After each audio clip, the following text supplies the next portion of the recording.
Actually, I feel quite capable of undertaking the eulogy of L'Astre. From the standpoint of literary art, it is an achievement of capital importance. Never have the resources of a more highly accomplished rhetoric been harmonized to such a degree. One cannot imagine a novel being better written or more severely regulated in its progress by the laws of an unerring aesthetic.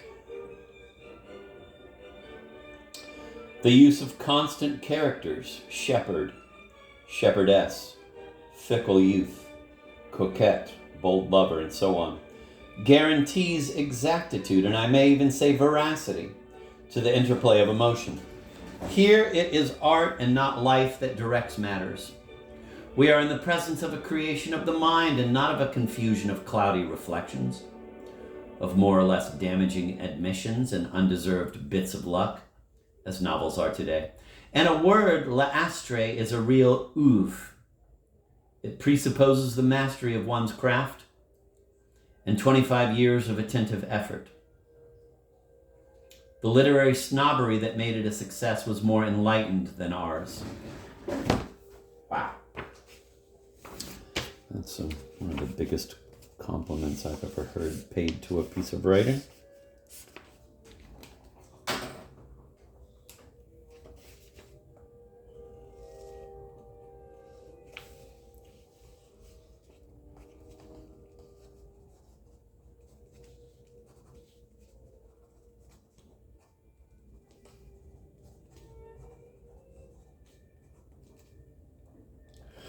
But also the fact that the book has such finish allows us to put a plain question. What is the actual success of literary effort worth?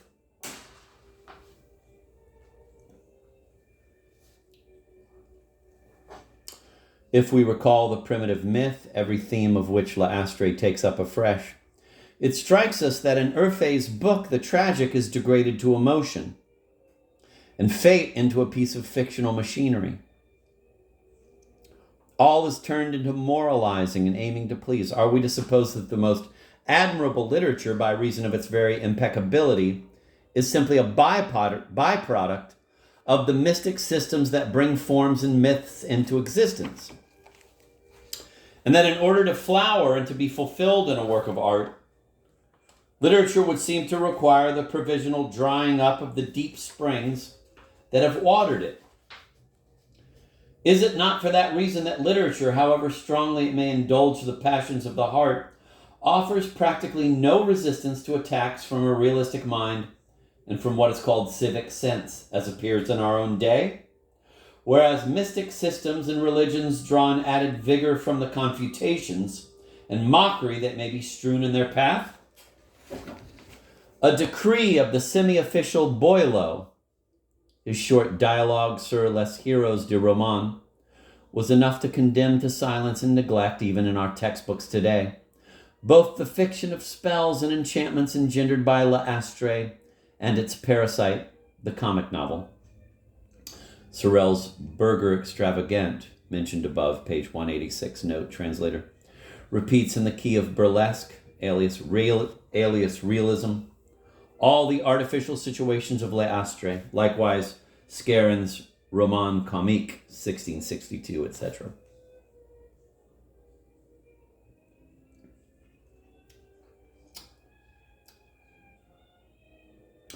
Only one more flame, a flame tenuous and pure, was going to be lit. Madame de Lafayette's La Princesse de Clèves. In this novel of unhappy love, death is given the mild form of a voluntary parting, and in place of chivalry, we have virtue. A virtue which sides in the end with the world. Corneille, or Giving Battle to the Myth. It was in the French classical drama, and therefore at the heart of an intolerant order, that passion most strikingly scored its revenge. Corneille's La Place Royale is a distinctly unkind play.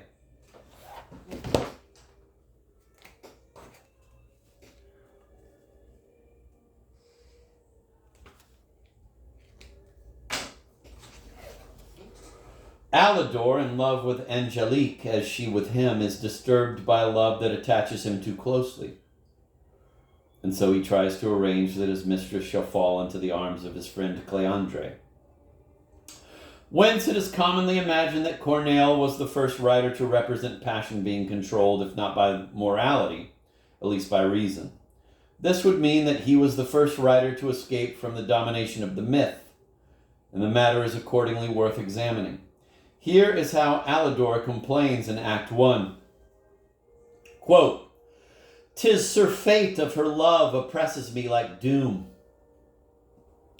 Did she grow cool a moment, I should escape my gloom. Some touch of jealousy, one look of irritation, at once I could subdue my mad infatuation. But she is without fault, and more perfect than she is the attachment fond that she displays to me. By such intentions sweet is all she does impelled, that I'm o'erwhelmed with favors till my peace lies felled."